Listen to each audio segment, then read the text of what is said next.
You know, this movie takes place during the Dust Bowl in Texas, and we see some of the characters wearing masks so that they are protected from all of the crap that is being flown at them. So now, especially more than ever, it should be said that we all need to wear a mask, like this one. Oh, whoa, whoa. Huh, this isn't my mask. Wait a minute, what? I am off to Margot Robbie Dreamland. What is up, everybody? RandomRandomMan here, bringing you another video during this current quarantine era. I hope everyone out there is continuing to stay safe and be well during this unpredictable time, and specifically for me, actually, long time no movie review. Yes, it has been about 4 weeks since I have seen or reviewed anything for my channel here, and there's quite a bit of explanation to be given for that, but I'll keep it short and say that there just hasn't been that much interesting me in watching and reviewing. Plus, I haven't been watching a lot of new stuff anyway. And also for me specifically, recently, yesterday was my first day starting to work from home again, as given the current pandemic here where I live, it is spiking up with more cases and just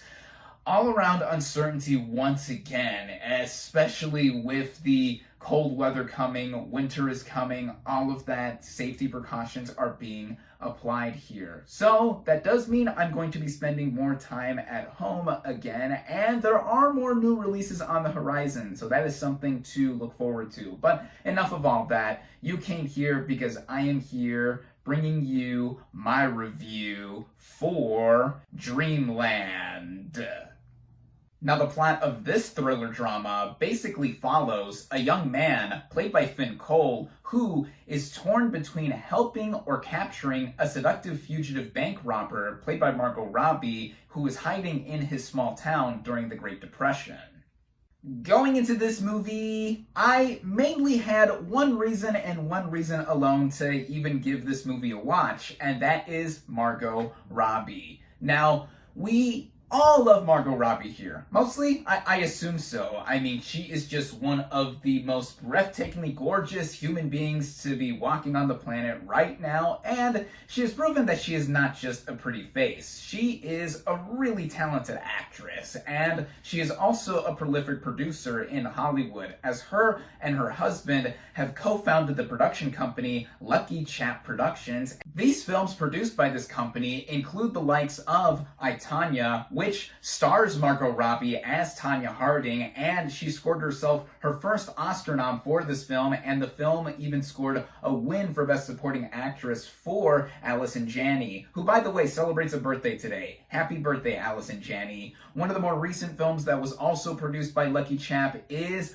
Birds of Prey, of course, also starring Margot Robbie as Harley Quinn. This is one of my favorite films in the DCEU thus far. And now we have Dreamland, which again does star Robbie, with her being one of the producers here. And the concept did hook me. This film just dropped on VOD a couple days ago, and it even opened in some theaters wherever they are open this past weekend here in the US. But given how things are going right now in this country, I don't know how much longer they'll be open for. Seriously, everyone, I hope everyone is taking safety precautions seriously right now, wearing a mask whenever you're in public, social distancing, doing all of that, what have you. But anyway, I was able to watch this film on VOD via Vudu. I did buy this film, though you can also rent it. And like I said, I was interested in this film mainly for Robbie and the concept in what I saw from the one trailer I did see for it.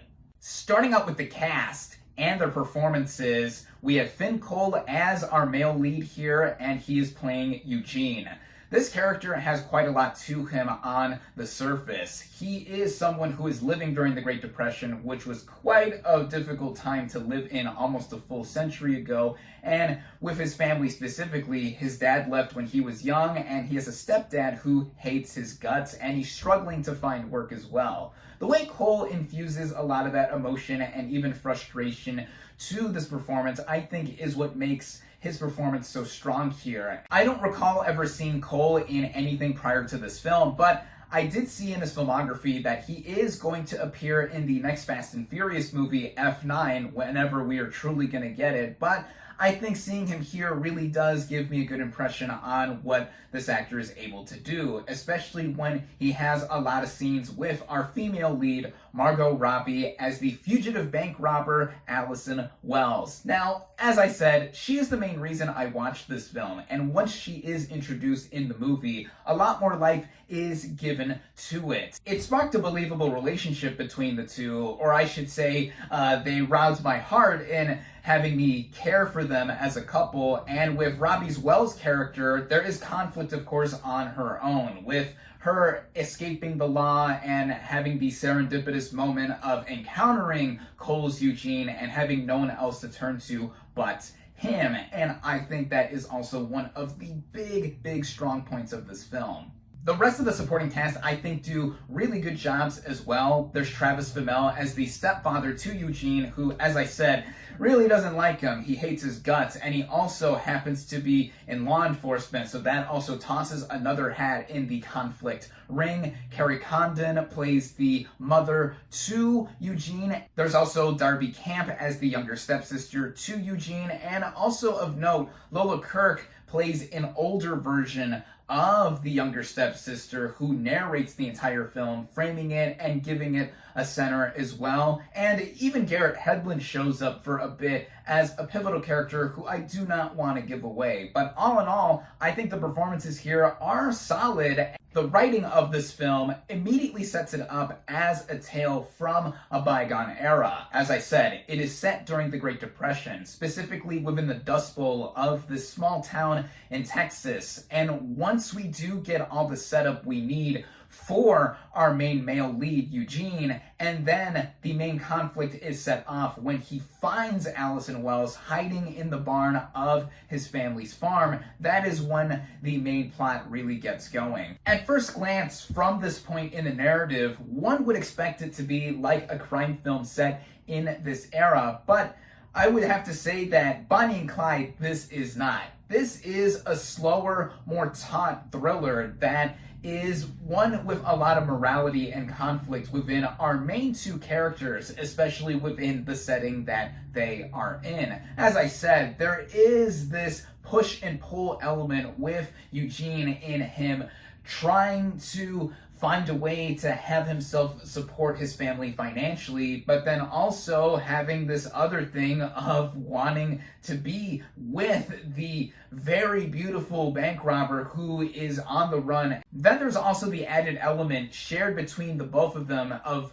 them wanting to escape from this setting, going down to Mexico specifically, which I think what the title is implying throughout. This Dreamland, or this longing to escape to a dreamland away from the problems that they are currently facing. This is something that we've seen a lot done before in many other films. But I think what made the movie engaging to me specifically was the direction by Miles Joris Payrafit, who is supposed to direct Robbie in a Tank Girl remake for the same production company, whenever we get that. But here in this movie, he has an eye for showing off not just the main flow and through line of the narrative, but also just the all-around world building that we see with this film. As I said, in taking place during the Great Depression, I think the setup and all-around execution of what it's like to be living in this area of the US during this tumultuous time is expressed so beautifully. I say beautifully too when it comes to the technical merits as well, specifically the cinematography, the way it is shot. We see how much of a scale this movie has in feeling very small, but also in some shots and framings, how expansive the world is. There are also quite a few tracking shots / long takes that I feel that are well done here, and it also backs up the nice editing or lack thereof in terms of how seamless it is blended all together. One of my favorite bits of editing that this movie uses in connection with the cinematography is a crossfade showing two characters walking along the bottom of the frame, while also showing more characters coming in later from the second frame that is added in. little moments like those, I think, help make the movie stand out and also had me more engaged by it. I also think that the pacing is well done, even for a film that doesn't have a very long running time. It runs at about 100 minutes, even less without the end credits, and with all of that, that does go into my big issue with the movie overall, if I had to single it out for something, and that is mainly for how there is a lot going on here underneath the surface that the movie does want to express within the direction, and also just with what kind of story this is. We've seen this kind of story before, and with how limited the movie is in scope, despite using its resources well, in my opinion, on top of how it is production-wise and just the overall presentation, yeah, this movie is standard when it comes down to the brass tacks of it. But I really do think it is the performances from Cole and Robbie, and with Robbie herself being such a big star and proving that star power is a factor of engagement for quite a few movies out there, this is one that shows that there are other projects that I would be so interested in seeing her being a part of and doing later on. Whether you're a fan of movies set in this era, looking for something new to watch, or if you're just straight up a fan of Margot Robbie like I am and will watch just about anything she stars in, this is something that I feel is worth a watch. I definitely recommend Dreamland. My final verdict for Dreamland is 4 out of 5 stars.